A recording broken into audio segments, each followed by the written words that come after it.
For many years, both my brother and I tried to get our mom to go back to western Kansas, where she was born and raised. We thought it'd be fun to have her go back and see some of the places that she knew and maybe some of the old friends. She never would go back, and neither my brother nor myself could figure out why. And it wasn't until I went back there myself in the summer and the winter till I finally got it. And all I could think about when I was back there was how utterly exposed the place was.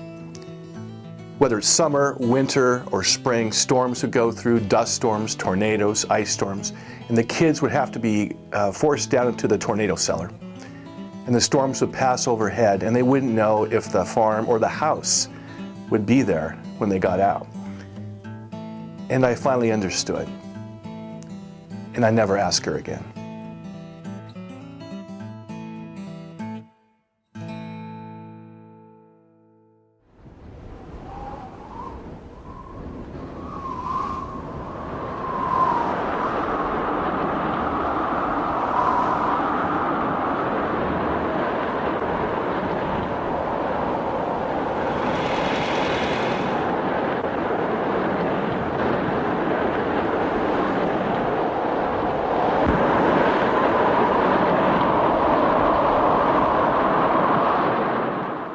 In 1916, right before America entered World War I, my grandfather took out a 160-acre homestead in western Kansas. The southern Great Plains was one of the last places in the country where a man could get free land from the government. After serving in the Marines during the war, he came back, married, and settled down in Johnson, Kansas, in the far southwestern part of the state. He opened and ran Carter's grocery store there for a few years before turning to farming full-time in the 1920s. My mom was born in Johnson in 1922 and went to the local schools there.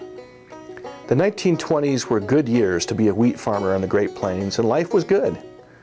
Another girl, my aunt, was added to the family, and everything was looking up.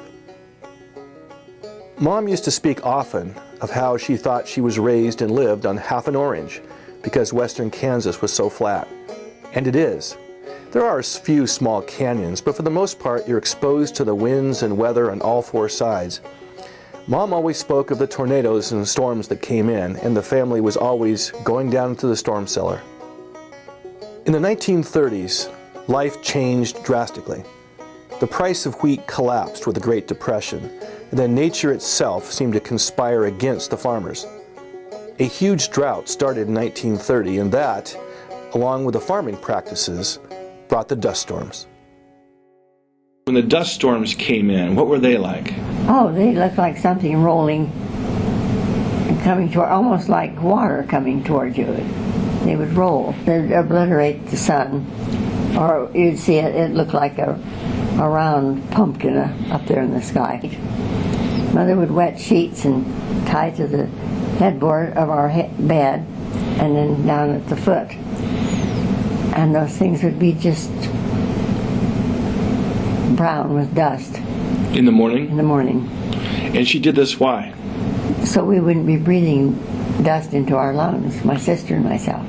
Well, they were worried about dust in our lungs. I don't know if they call it pneumonia, but they were worried about dust in our lungs. There was seldom a day when the wind didn't blow. In fact, if the wind didn't blow, we didn't have water because we had windmills. Well, you'd see these windstorms would dip down and they'd just pick up great batches of soil and carry it off toward Oklahoma usually. Oh, we always turned the plates upside down.